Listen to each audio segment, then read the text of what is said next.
The journey begins with a man on the brink of death, slowly recalling his life as if it were a beautiful dream. He mutters that he once desired to destroy it all, devour it, raze it completely. Now, the scene reveals the man defeated, barely able to speak as he lies before a knight. With his final breath, he slips into stillness. Upon confirming his death, the knight turns away and coldly remarks that this is a fitting end for a wicked villain. Thus concludes the epilogue of the story. We shift to the real world, where Nam Woo-hyun, a weary novelist, sits drained from work. He has nearly completed his series, the final chapter drawing to a close with the villain's demise. As he plans to wrap up the story, he reflects bitterly on how miserable the experience has been. He never wanted to write this story in the first place, yet tomorrow it will all be over. Stretching his aching body, he tells himself that regrets are best left behind. Just as Nam begins to relax, a sudden knock on the door startles him. He frowns. Who could be visiting this late at night? Suspicious and unsettled, he walks to the door and calls out, but the knocking abruptly stops. Thinking someone might have accidentally knocked on his door, Nam sighs and decides to head to bed. As he stretches his neck on the way, something peculiar catches his eye, a piece of paper floating gently down through the air. He watches it settle on the floor and wonders where it came from. Curious, Nam picks up the paper. It bears a strange message. This is a gift. Ask when you are in need. Before he can process what it means, an ominous red and black aura erupts from the paper. From within that aura, the very villain from his novel emerges into the room. Nam stumbles back in disbelief, unable to determine whether what he's seeing is real. The villain smiles grimly and mutters that this is how he was always meant to die. Addressing Nam directly, the villain reveals that he devoted 10 years of his life to honing his blade, all in pursuit of vengeance against those who stole his family. He lost everything: family, friends, his lover, one by one, and gave up countless things along the way. Yet even after all his sacrifices, he still failed. The villain glares at Nam and says that no one understands this better than the one who wrote it, him. Just as Nam begins to realize that this is indeed the setting and background he created for his antagonist, the villain raises a hand and releases his dark aura, engulfing Nam. With a chilling smile, the villain urges him to carry out the deed in his place. Nam begins to glitch, reality around him warping, and the villain tells him that he will bear witness to everything. Suddenly, in the lavish master bedroom of a mansion, a man with crimson-red eyes jolts awake. He sits up, disoriented, and wonders if he had died the night before. Everything around him feels unfamiliar, including the clothes he's wearing. Rising from the bed, the auburn-haired man walks over to a mirror. He gasps upon seeing his reflection, a sharp, slime mouth and narrow, expressionless eyes beneath ominous crimson hair. There's no doubt, he has possessed someone else's body. Nam Woo-hyun has become Reincarnated, the most powerful villain in his novel. To make matters worse, he finds himself mere days before Arsen's destined assassination. Arsen belongs to the infamous Arsen family, a half-demon bloodline known for their unparalleled strength in the Empire's history. Their demonic lineage once made them the most powerful noble house, but their downfall came at the hands of 6 rival families. Now, Reincarnated is the final living member of the disgraced house. This is the very story Nam wrote, the tale of a tragic villain whose only crime was seeking revenge and failing. Perhaps that's why Arsen brought the author himself into the world he created. Realizing his imminent death, Nam, or rather, Arsen, opens a window and contemplates his situation. Despite being described in the novel as the most talented in swordsmanship and demonic power, Arsen was always meant to fall short compared to the protagonists. No matter what he planned or endured, the villain never triumphed. That was the nature of the story Nam had designed. And now, trapped in Arsen's body, he can't even access mana, an essential force in this world. Nam panics. His own narrative is now the noose tightening around his neck. As he looks around the room in desperation, he notices a familiar piece of paper lying on the bed. Picking it up, realization dawns on him. It's the same mysterious paper that appeared just before Arsen emerged in his world. In the chaos, he had completely forgotten about it. Now, that forgotten gift might be his only chance to survive. Looking at the paper, He thinks to himself that even if it helps just a little, he can't afford to be picky now. He needs whatever assistance he can get. He recalls that, back in his world, the paper claimed he could ask for anything when in need. However, the paper now appears completely blank.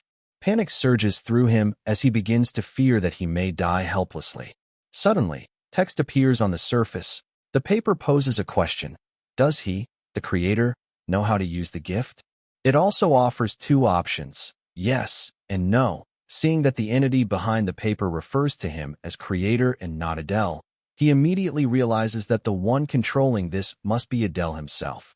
Choosing to play along, he writes yes on the paper. In response, the paper reveals that it can answer any of his questions, but some come at a cost. The more significant the question, the higher the price.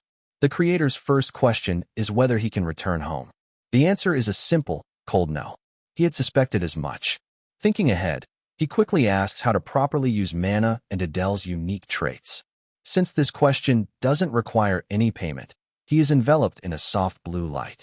Information about mana manipulation and the specific characteristics of Adele's abilities begin to imprint themselves into his mind. A final message asks if he accepts the transfer. Upon accepting, the mana flow and skill sets begin to gradually integrate into him. The first trait is darkness, which suppresses the senses of others. He attempts to summon it, and while it does activate, the effect is weak at first. Next, he tries killing intent, which restricts the opponent's strength. Finally, he tests position transfer, which allows him to swap places with a chosen object. Testing its range, he finds it's limited to 20 yards, far weaker than the distance he had at his peak. To practice, he targets a suit of armor. The skill activates, but he's launched backward and crashes to the ground. Now begins the race against time. Will the knights reach him first to carry out the assassination, or will he master these powers in time to survive? At the Arson family estate, a man clad in armor approaches the estate gate and, in a commanding tone, demands the whereabouts of Adele. This man is none other than Captain Feltz of the Leon Kingdom. Watching from the shadows, Adele lets out a soft, amused laugh. The gatekeeper informs Captain Feltz that Lord Adele has not left the estate in quite some time. Unimpressed and suspicious, the captain breaks through the front door, only to find Adele already standing there, waiting. Now with the author possessing Adele's body, he greets the captain calmly, remarking that it seems Sir Feltz has no intention of letting a mere boy survive. Feltz scoffs, calling Adele's behavior absurd, and immediately orders the soldiers to kill him. As one soldier moves in, Adele swiftly activates his ability, designating a position transfer spot, specifically the soldier's sword. In a blink, he swaps places with the sword and appears directly in front of the soldier, and takes the soldier down with a single strike. The remaining soldiers are momentarily stunned, but Captain Feltz, already expecting resistance, quickly regains composure and commands all troops to attack. Outnumbered, Adele leaps through a nearby window, throws his dagger to the ground mid-air, and seconds later transfers himself to that exact location. Once on the ground, he dashes into the forest surrounding his estate. Seeing this, Captain Feltz yells for his men to pursue him immediately.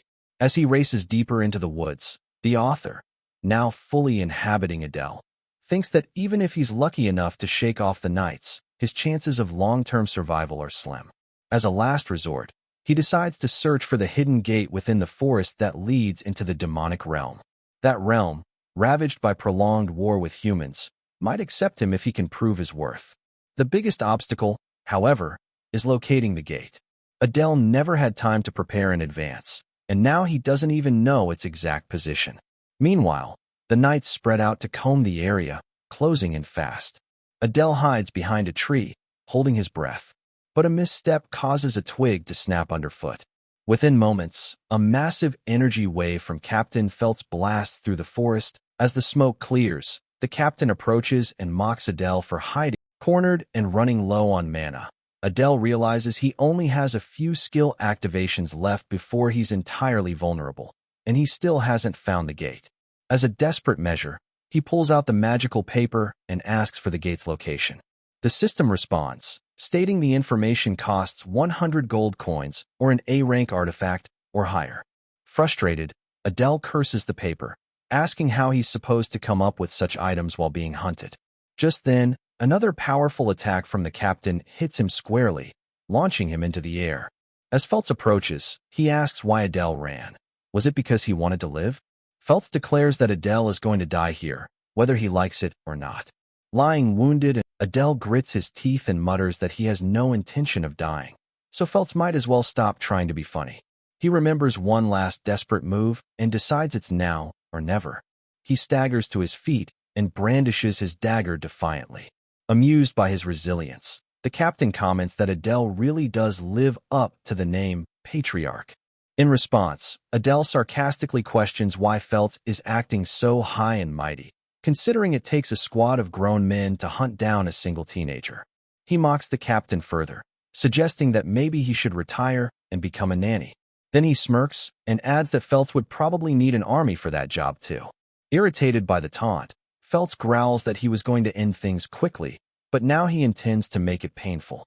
Drawing a sword gifted by Count Leon himself, he vows to teach Adele a lesson. As Feltz charges, Adele sees an opening and whips out the magical paper. The artifact begins to glow as it absorbs the sword, an A-rank weapon, as payment. The system confirms that the item barely meets the price, and then begins displaying the exact location of the gate hidden within the arson forest. Adele smiles faintly. As the captain watches in confusion, his prized sword vanishes into the paper. A radiant light appears in the forest direction. Without hesitation, Adele activates his position transfer skill and vanishes from the spot, reappearing closer to the light. Realizing that Adele is up to something, Captain Feltz yells at him to stop and dashes after him. But Adele doesn't slow down. As he nears the glowing portal, Feltz throws a thick branch like a javelin in a last-ditch effort to stop him. With quick reflexes, Adele dodges the projectile and slips through the gate, just in time. Before disappearing completely, Adele turns around and gives a cheeky wave to Feltz, promising that they'll meet again. Furious and humiliated, Feltz watches helplessly as Adele crosses into the demon realm. Now inside a strange dungeon, we see Adele sitting on a stone tablet, eating while trying to recall how long it has been since he was transferred here. When he passed through the gate, he had found himself inside this dungeon. From its appearance, it seems to be a man-made structure, crafted using some form of magical or architectural arts. He wonders why there's jerky and a stone bed present. Was this place created to guard a treasure or serve another purpose entirely? The dungeon is fortified with a powerful barrier capable of deflecting any blade, and guarded by a fearsome stone sentinel resembling a Fenrir. Adele has no idea which family could have constructed such a place. It's strange no matter how he looks at it. The Guardian, with its monstrous presence, is terrifying. If he were to fight it head-on, he would be annihilated in an instant. Just then, the magical paper glows, delivering a warning. What Adele did earlier, trading an object he didn't possess, was a one-time exception. If he attempts that again, he will face penalties, and there will be no further exchange of information unless the price is legitimately paid. Adele scoffs, thinking the paper's system manager must be insane, but is relieved he's being let off the hook this time. As he surveys the dungeon, something catches his eye, an oddly placed stone embedded in the wall. Curious, he approaches and places his hand on it, thinking that, since he now inhabits Adele's body, he may be attuned to things he previously wasn't. The moment he touches it, a warning echoes in his mind. He does not have the right to use this object. Alarmed by the intensity of the message, Adele immediately withdraws his hand. Judging by the response, he assumes it might be the switch to deactivate the barrier. Since he can't access it, he begins to consider other means of escape. Glancing around, he notices a small stone on the ground. Based on its texture and design, he speculates it may have broken off from the stone guardian.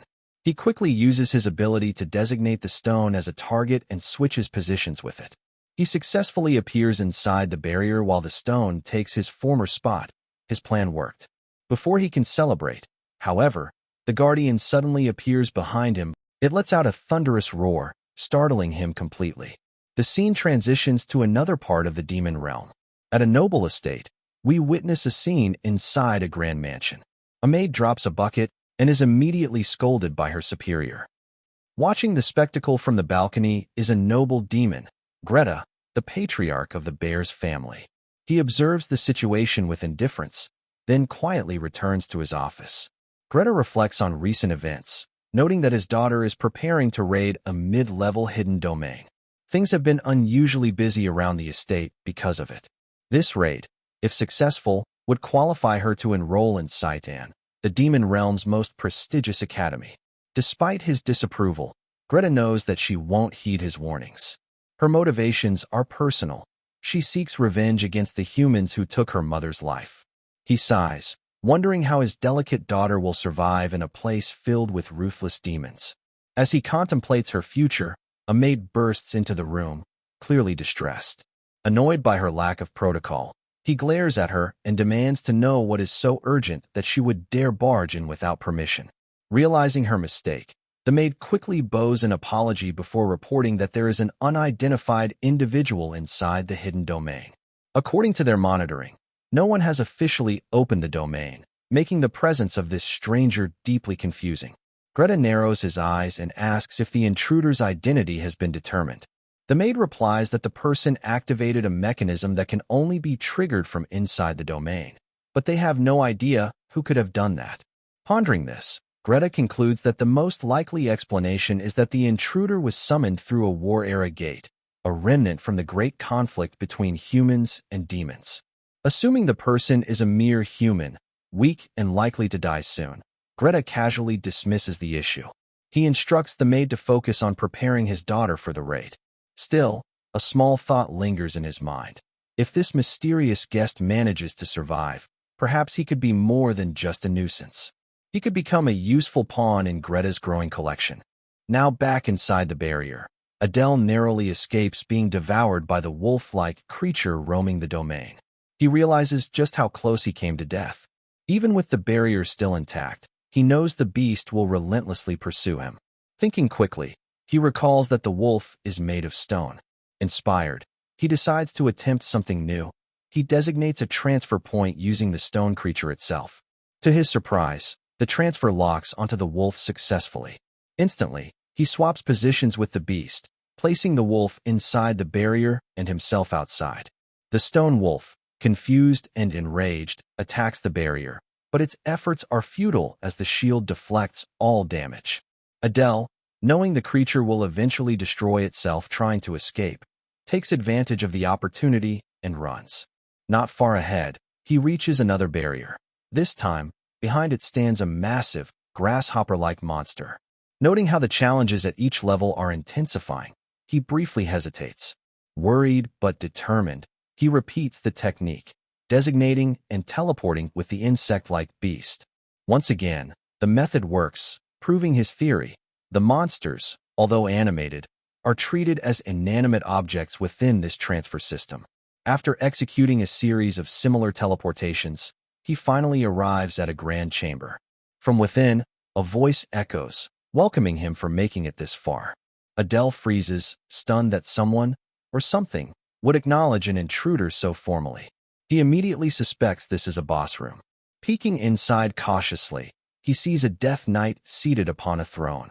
Without hesitation, Adele assesses the knight's strength, estimating it to be at least comparable to Captain Felt's, if not slightly weaker. Before the knight can complete his chivalrous greeting, Adele swiftly activates his ability once more, switching places with the knight on the throne. With this final act, he effectively clears all the rooms in the dungeon, if it can be considered cleared at all. In the room, he finds a loot box containing a black ornament engraved with the image of a dragon. Staring at it, something stirs in his memory. He recalls that the highest-ranking demon families correspond to the 7 deadly sins: sloth, lust, gluttony, wrath, envy, greed. Then it hits him. As evil and prideful as a black dragon. That phrase can only mean one thing. Bears, the 7th sin, pride. Realizing his misfortune, Adele knows that if caught by the bear's family, his life is forfeit. With no time to waste, he grabs the box, hoping it contains something that will help him escape. As he opens it, a strange slime-like creature leaps onto his face, forces its way into his mouth, and releases a bizarre energy. Intense pain surges through him. Moments later, Adele collapses. As Adele pants from exhaustion and pain, he wonders how long he was unconscious and whether his left eye has been injured. He cautiously opens his eyes with trembling hands and is shocked to see a black eye replacing his normal one. Instantly, he recalls the strange liquid that had jumped onto him and hurriedly opens his status window. Within it, a new skill has appeared, Eye of Superbia. The Eye of Superbia grants him exceptional dynamic vision after defeating an enemy. The author, now residing in Adele's body, feels a surge of satisfaction. No longer will he be vulnerable to enemies weaker than him, regardless of what tricks they attempt. He reassures himself that coming to the demon realm was the right decision. Now that he has acquired everything the dungeon had to offer, his next plan is to escape. He turns toward the door, realizing that in all the chaos, he had ignored it. Given the noise he caused and the time he spent unconscious, he suspects that soldiers are already assembled outside. Walking through the door blindly could lead to immediate death. Thus, he begins planning the best course of action, Operation Kneel Faster Than Light. Before exiting, he hides the insignia of the Arson family. Being of half-demon descent, the Arson family is likely viewed as traitors, and bearing their crest might get him killed on sight.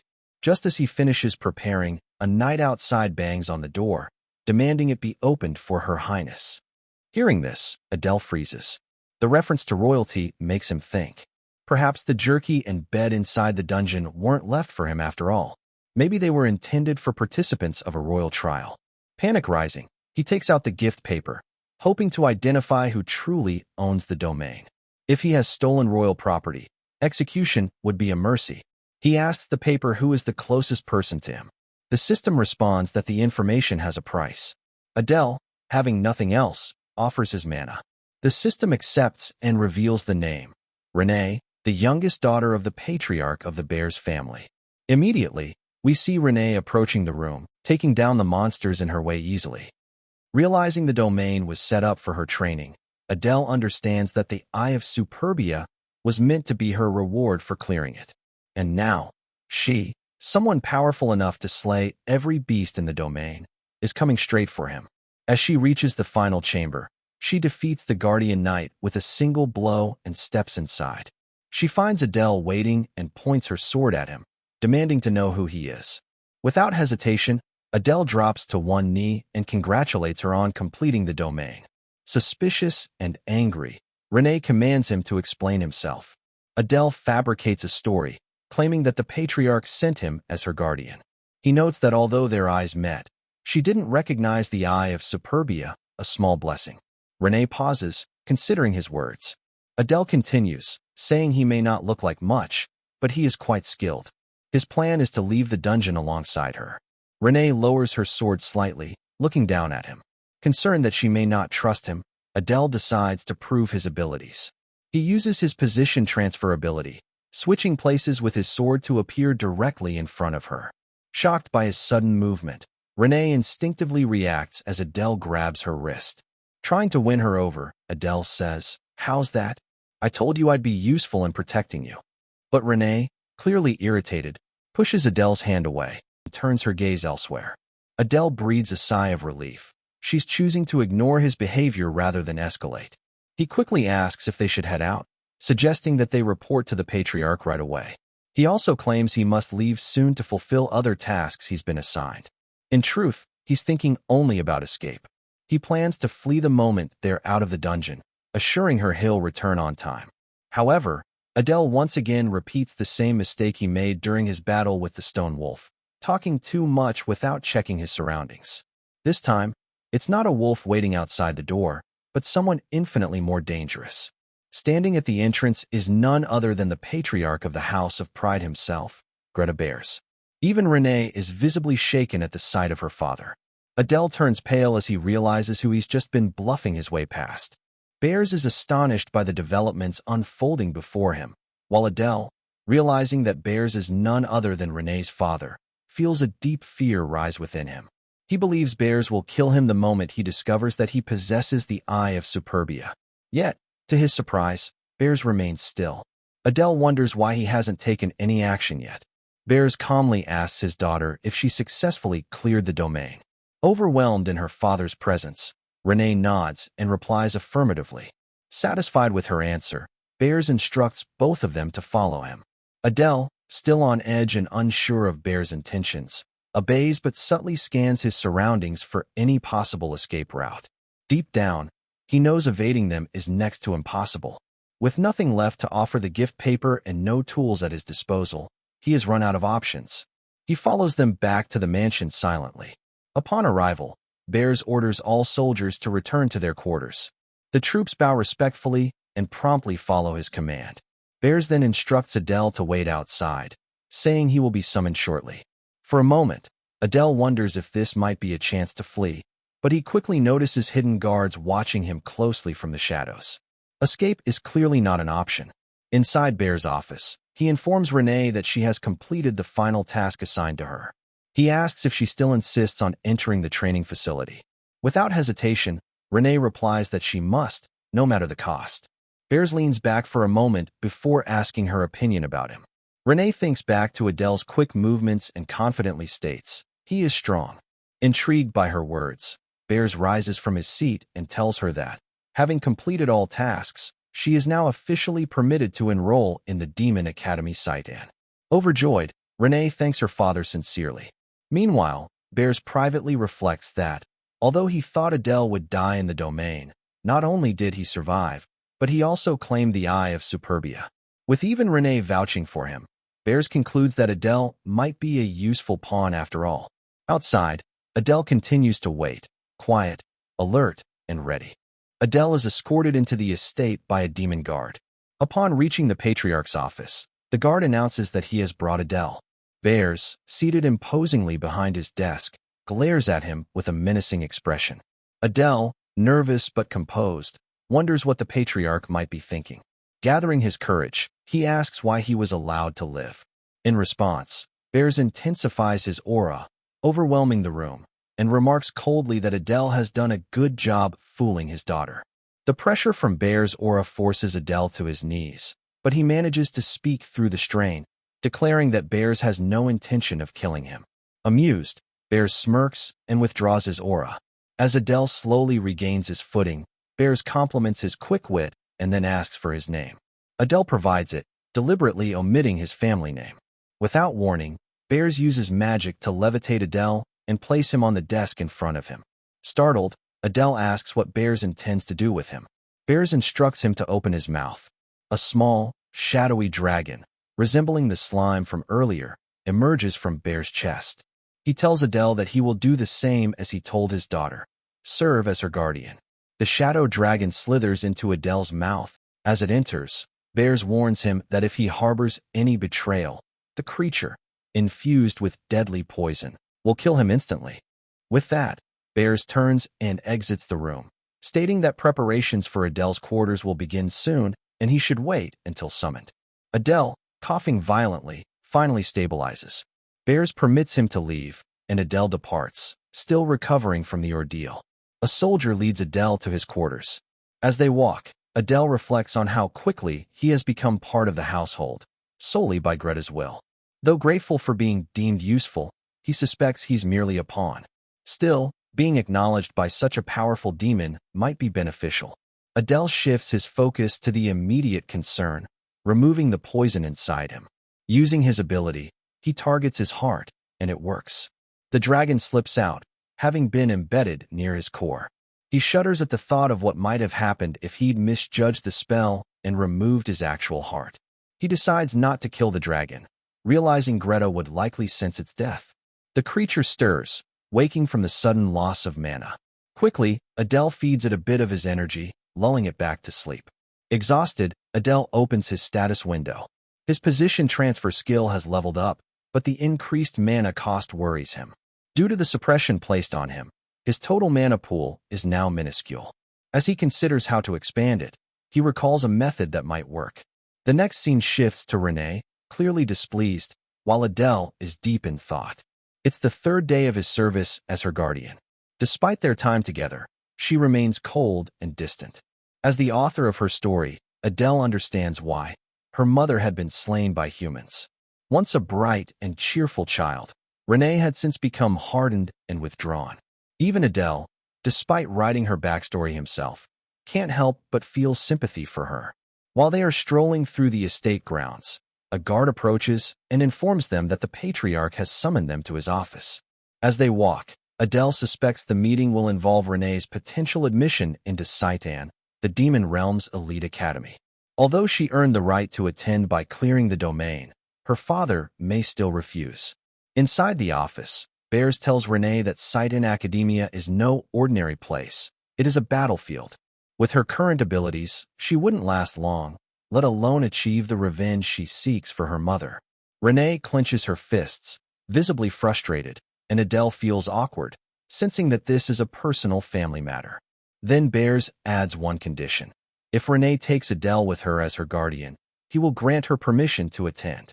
Hearing this surprises both of them, and Renee immediately rejects the idea. Her strong denial stings Adele slightly, as it confirms just how much she despises him. Adele knows that Seitan is a demonic academy where children with exceptional potential from across the realm are trained. The school is in constant rivalry with the Imperial Academy attended by the human protagonist, and in that setting, many students, including Renee, are destined to die. It's a place where one's life is always on the line. Adele wonders why she's so obsessed with attending. If he were in her position, he certainly wouldn't be. Then, abruptly, he changes his perspective, realizing that Seitan might be the perfect ground for him to gather strength and allies. Since he knows most of the major events that will occur between the two academies, he decides to use this opportunity to negotiate with Greta. Adele speaks up, stating that he has a request of his own. Bears looks at him intently, and Adele thinks to himself that since he's being dragged into this anyway, he might as well get something out of it. He requests something related to mana. Greta smirks and says he expected Adele to ask for that. Adele feels a small sense of relief, as it seems Bears hasn't yet realized that he already removed the poison dragon from his body. Renee watches silently, trying to understand the nature of their exchange. Accustomed to strange requests, Bears says it's not a big deal for him, so he's willing to listen. He then instructs Renee to leave the room. As she exits, she shoots Adele a piercing glare. Adele wonders again why she hates him so much. Even the idea of accompanying her seems to infuriate her. Once she's gone, Adele starts considering his options. A mana elixir or an artifact would be ideal. But Bears interrupts, stating that there is a particular treasure that only family members are sensitive to, which is why he had to send his daughter away. Adele is surprised by this. Bears then says he already knows that Adele's mana reserves are abnormally low, since he will be risking his life in his daughter's place. This is something he must offer in return. He calls Adele forward, stating he will now transfer the Bears family's mana cultivation technique into him.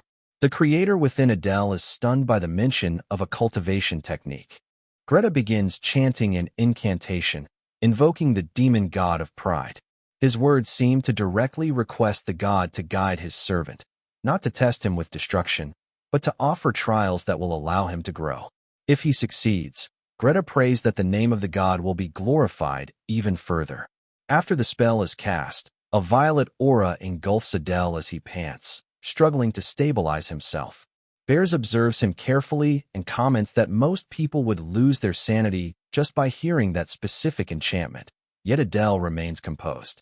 This only makes Bears more intrigued.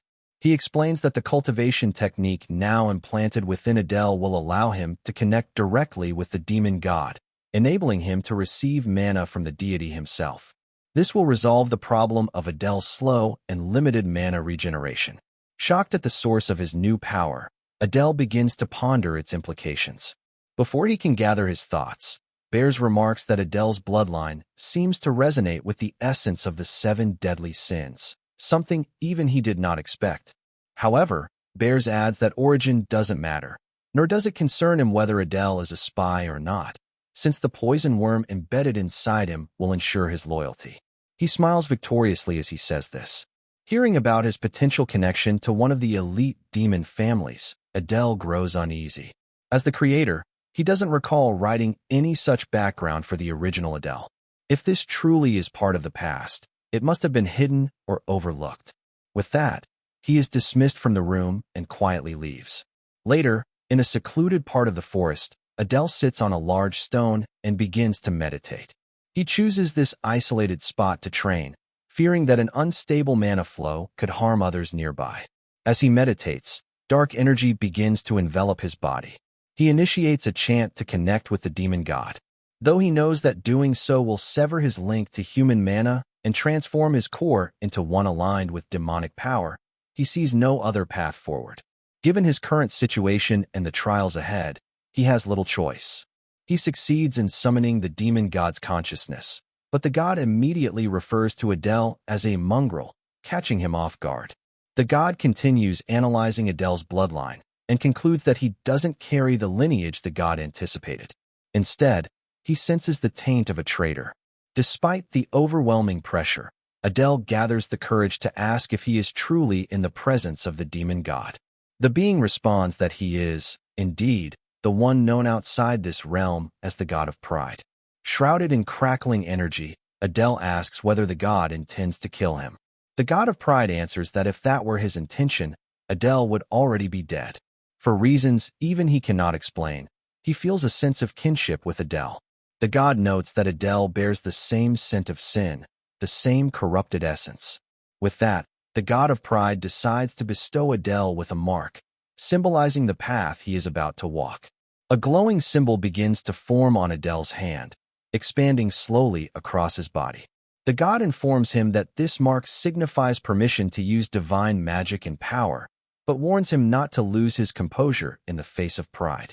Realizing he has earned the favor of a god, Adele feels as though he's been granted 3 extra lives.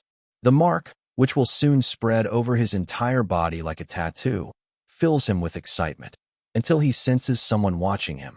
Turning quickly, he is stunned to find Renee standing behind a tree, her expression filled with surprise. Panic rises in Adele's chest. Did she overhear the conversation? Did she catch the part about his traitor bloodline? Before he can speak, Renee calls him a dark priest. Her words confuse him. Why would she label him that? A month passes.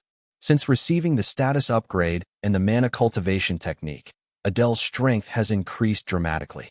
His mana reserves have quadrupled, exceeding his expectations. He credits the growth not just to the blessing, but also to his improved skills and training. He now believes he may soon surpass even the heirs of the 6 houses. Confident in his progress, he sets his sights on conquering a particular hidden domain. Yet one issue persists, Renee. Despite the mansion having proper training grounds, she now insists on training directly in front of his house. Each day, she appears and practices within his line of sight. One morning, he calls out to her politely, addressing her as Miss Renee. To his surprise, she responds in a calm and respectful tone, acknowledging him without hostility. This change in behavior, while subtle, brings Adele a small measure of happiness. It's a refreshing contrast to the cold indifference she once showed. Still, it's clear she misunderstands him. She continues to believe he's a priest of some kind, likely due to the mark and aura surrounding him. Thinking about it, Adele realizes he can't really blame Renee. After all, in this realm, those who can communicate with the Dark Lord are often referred to as priests. As Renee continues to glance at him anxiously, he feels relieved that she didn't overhear the conversation between him and the demon god. Still, if she keeps treating him with such deference, rumors may begin to spread within the household. With that in mind, Adele tells Renee that he understands what she's thinking, but requests that she treat him the same way she used to. Renee hesitates, conflicted, as doing so now could be seen as disrespectful. But before she can respond, Adele adds that he's only following family orders to protect her, and that she should act in whatever way feels most natural to her. Hearing this, Renee shifts gears almost instantly and, in a commanding tone, orders Adele to fetch her some water. Adele, caught off guard by the sudden change in her demeanor, is momentarily stunned. Renee smirks and reminds him that he's the one who requested to be treated normally, and now, after all her training, she's thirsty. Amused by how effortlessly her tone shifted, Adele realizes he has walked himself into this situation. Accepting it with a sigh, he goes to get her some water. Now, as Adele performs all of Renee's basic tasks, he begins thinking about his true goal, conquering the hidden domain. However, sneaking out has proven impossible with Renee constantly around. He knows time is running out. Once the main character crosses into this realm, things will no longer go smoothly for him. And the treasure he seeks is essential if he hopes to survive at Saidan, the School of Demons. He calls out to Renee and casually asks if there's anything she might have forgotten or overlooked in her preparations. Renee, puzzled by the sudden question, asks why he's bringing it up so randomly. Adele dodges the intent by claiming he's just concerned, as she'll be facing many humans at the academy. Renee replies that she already has everything packed and prepared. Still, Adele insists she double-check, claiming it would be unfortunate if she forgot something important. Becoming suspicious, Renee narrows her eyes and asks him bluntly what he's trying to say. She tells him to get to the point already. Trying to bluff his way out, Adele replies that he's merely worried about her as her escort. Renee doesn't buy it.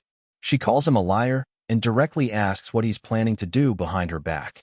Realizing that she sees through his excuses and is beginning to grow irritated, Adele finally gives up. He admits that there's a domain nearby that interests him, and he wants to conquer it. He tries to justify the endeavor by saying it would ultimately be for her safety as well.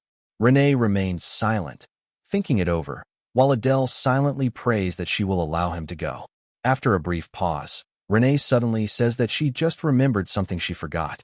Seeing the opportunity, Adele urges her to return and retrieve it. But before he can finish, Renee coolly states, "I forgot to warm up."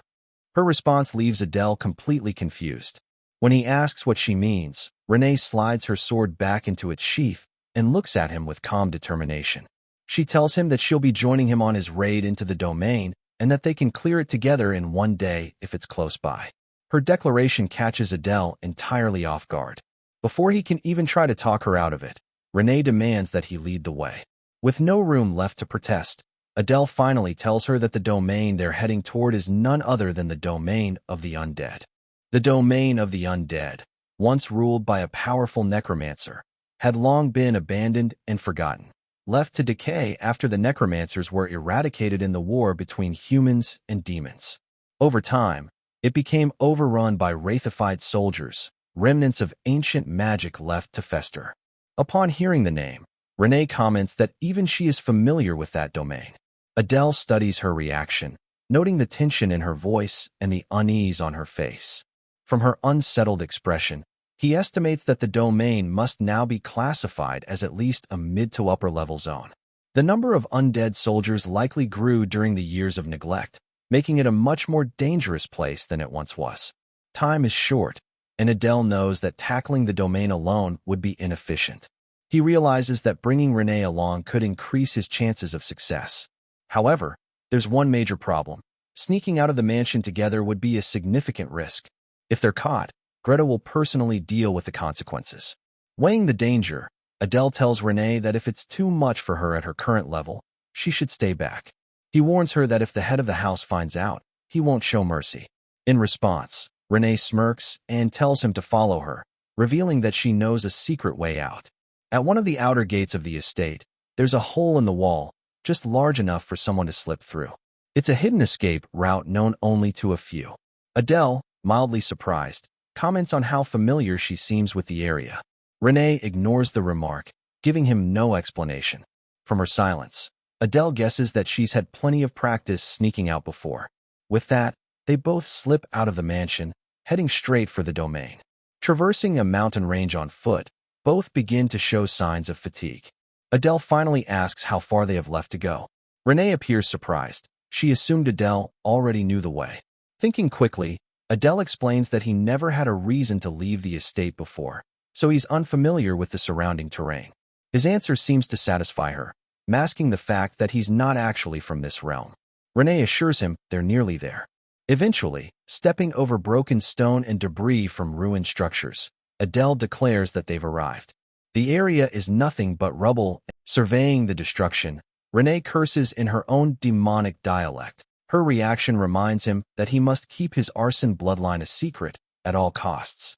Recalling his own knowledge of the story he once wrote, Adele subtly hints that there might be an entrance beneath the ruins. Beneath a crumbling statue of a long-dead soldier lies the hidden entryway.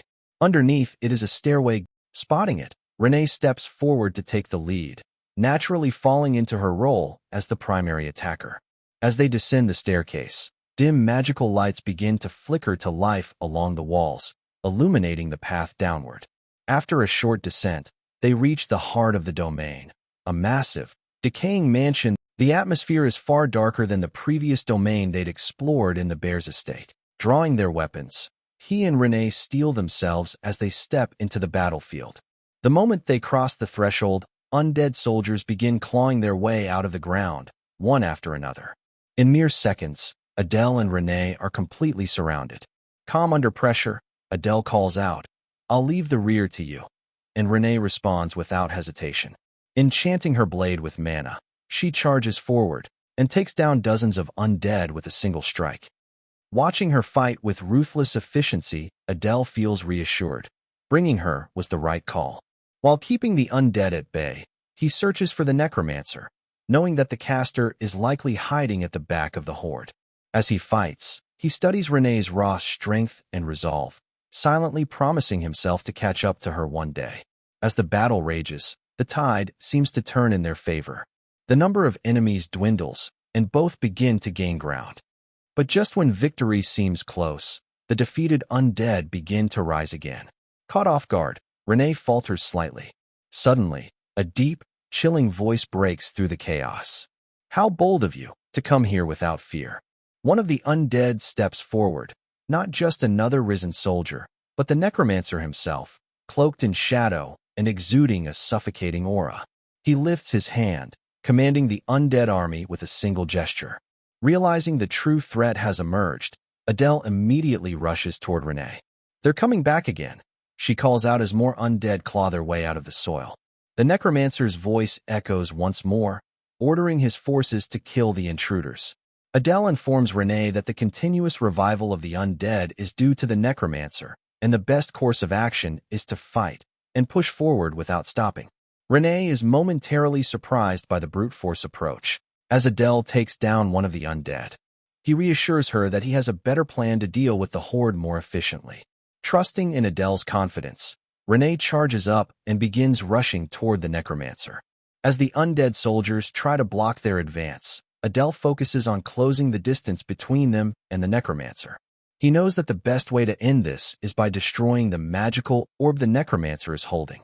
As he prepares to use his transfer ability, recently enhanced through training, a towering skeletal warrior appears in Renee's path.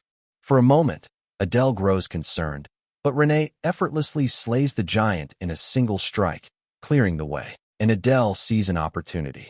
Locking onto one of the airborne fragments, he uses his upgraded skill to transfer positions with it, instantly appearing within range of the necromancer. Without hesitation, he activates his refined transfer technique, swapping the orb from the necromancer's grasp into his own. Before the necromancer can react, Adele crushes the orb, destroying its core. The moment it shatters, the necromancer collapses, signaling the fall of the domain. Adele announces their victory, declaring the domain officially conquered. As they begin to celebrate, the necromancer, fading away, thanks Adele for freeing him from his torment. Remembering that this tragedy unfolded due to the very story he wrote, Adele feels a pang of guilt.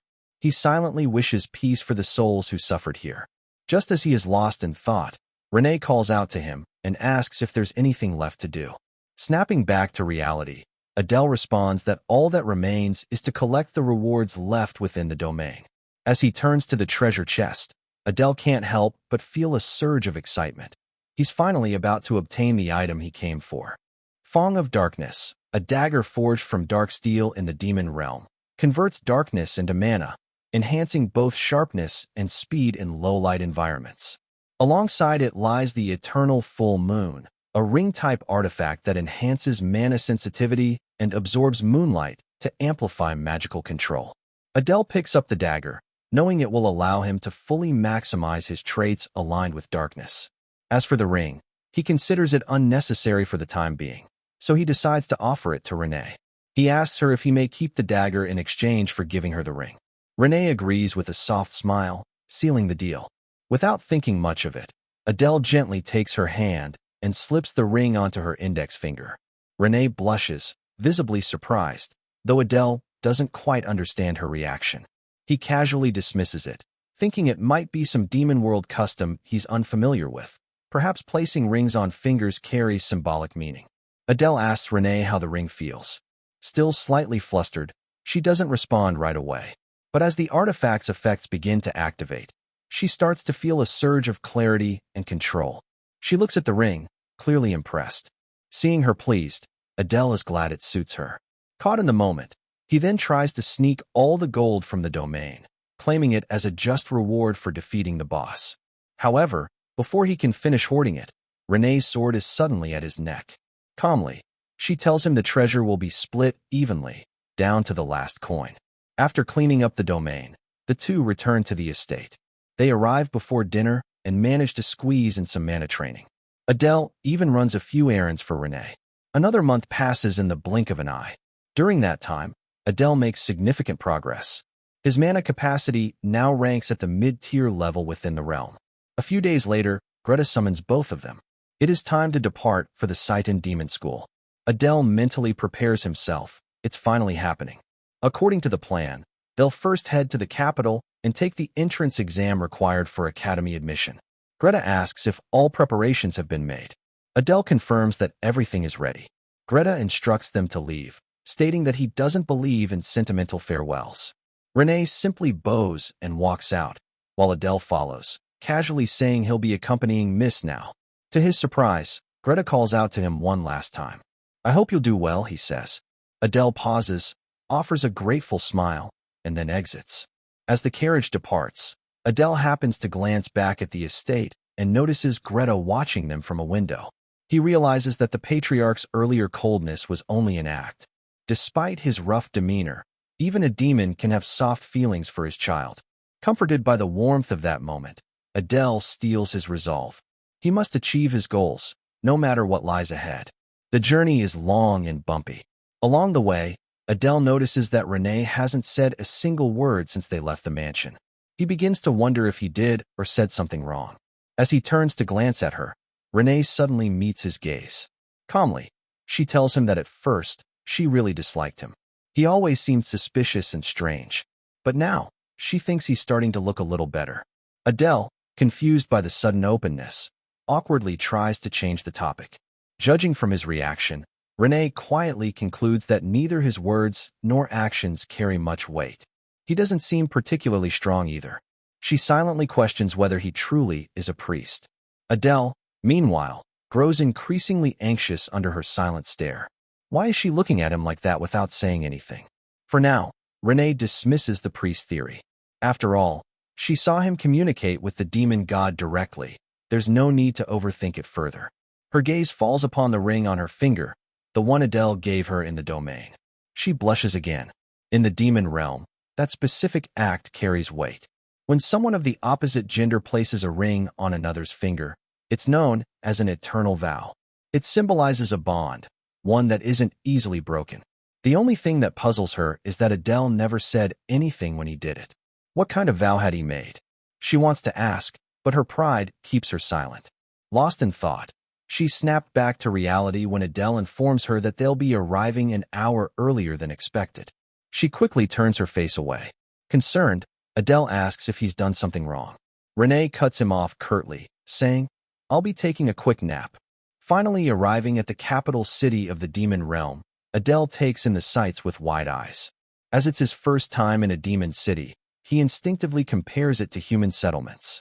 The most striking difference is the diversity of races living openly here. Demons of all kinds roam the streets, some with horns, wings, or other distinct physical traits, while the elites are easily identifiable by the intricate tattoos etched into their skin. As Adele gazes around in fascination, Renee urges him to pick up the pace. While walking, Adele asks about their destination.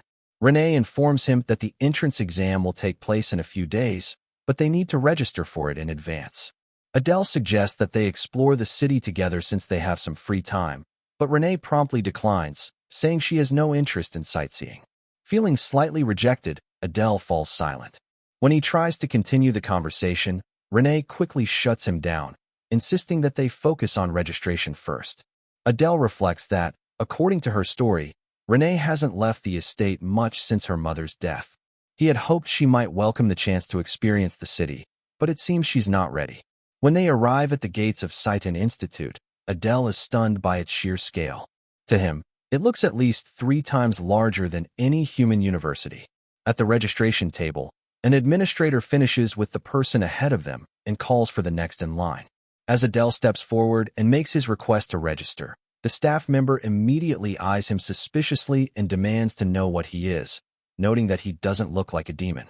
His tone quickly turns hostile. He accuses Adele of mocking the institution by applying as a half-breed, even going so far as to shout that while demons may have lost the war, that doesn't make this place a joke. Seeing the hostility in the man's expression and the murmurs around the room, Adele realizes that his path forward is going to come with more trials than he had anticipated.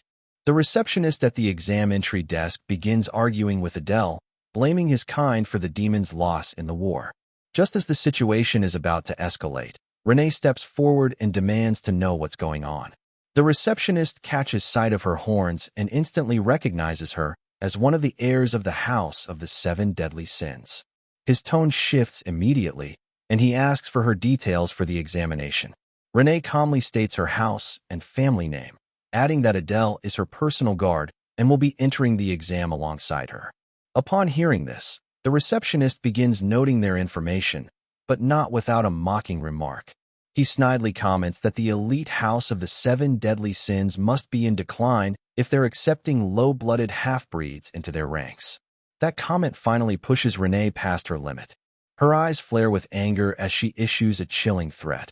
If he continues to insult the House of Bears, she will teach him a lesson. Realizing he's one step away from a life-and-death situation, the receptionist quickly backtracks, insisting that the institute does not discriminate between races. He nervously encourages Renee to overlook his earlier remarks. He then asks Adele for his name and family background. Adele calmly replies that he's from the House of Pixie. With their registration complete, the receptionist tells them to return in a couple of days when the entrance exam will be held. As they walk away, Adele reflects on the hostility he faced. During the war, many half-demons had powerful abilities and ultimately sided with the humans. Because of that, they're now viewed as traitors by many in the demon realm. Though irritated, Adele suppresses his frustration and leaves quietly with Renee, who is still clearly annoyed by the receptionist's behavior. After a short walk, they arrive in front of a tavern that appears cleaner than most. Renee glances at it and remarks that the local taverns look much older than they should.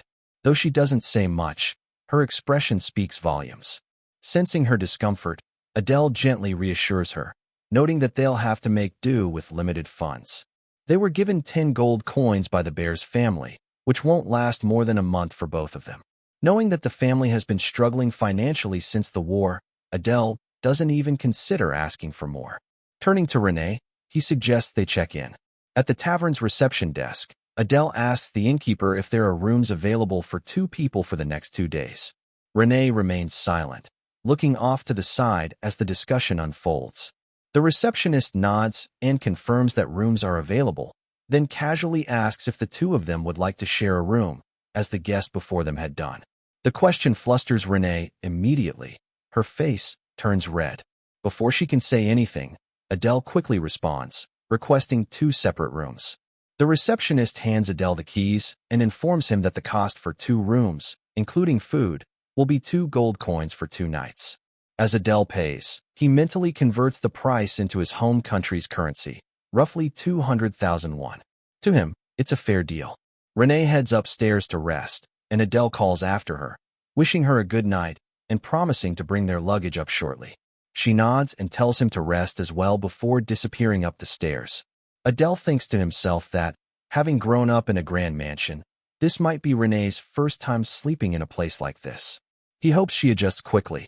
With that, he also prepares to rest until the exam day arrives. When the day comes, applicants begin gathering at the gates of Saitan. Guards loudly direct them to follow the rules and head toward their designated areas. As Adele and Renee approach their assigned section, Adele scans the surroundings and is surprised by the sheer number of participants. He estimates over 100. It's a reminder of how many in the demon realm are determined to rise against humans, and a warning for him to keep his identity well hidden. Once inside a large hall, an announcement echoes throughout the room. All applicants are instructed to collect their IDs and board the trains in the order provided. Adele is taken aback. They're being transported elsewhere for the exam. Outside, a long train awaits them, looking like something out of an era when steam engines ruled. Stunned, Adele boards alongside Renee. It's explained that this train is connected to a maze-like dimensional gate system, designed specifically to prevent outsiders from reaching the school. Only through this train can one arrive at Saitan. Adele, still processing everything, is shocked to learn that the massive building they had seen before was merely an outer facility. The Real Academy lies far beyond. As the train lurches into motion, he can't help but wonder just how vast and powerful the true Saitan Academy must be. An announcement echoes through the train, informing passengers that arrival is imminent and advising them to brace for impact. Moments later, the train screeches to a sudden halt. Adele peers out the window, and, judging by the majestic view before him, he knows they've arrived at the right place. As everyone disembarks, guards instruct them to follow in an orderly manner toward the examination auditorium. Upon entering, Adele finds the massive hall overwhelming. The size, the energy, the presence of so many candidates. With a quick scan, he notices that most of the examinees are young demons. He wonders if any heirs from the elite houses of the 7 deadly sins are present among them. While lost in thought, a group of imposing demons enters. Their powerful presence and disciplined aura make it clear they are the instructors. Observing them, Adele concludes that making a strong impression during the test could ease his future at the academy. As he considers his strategy, a loud, clock-like chime rings through the auditorium, signaling the start of the exam. The doors shut behind them with a heavy thud, locking everyone inside. The bright hall is suddenly plunged into darkness. Adele notes that it was daylight outside, so the darkness must be caused by some magical effect. It leaves him anxious about what kind of test is about to begin. As whispers and murmurs fill the room, a commanding voice cuts through the chaos, silencing everyone instantly. It belongs to a small, childlike demon girl. Despite her appearance, the intricate tattoos etched across her neck and body reveal her immense power.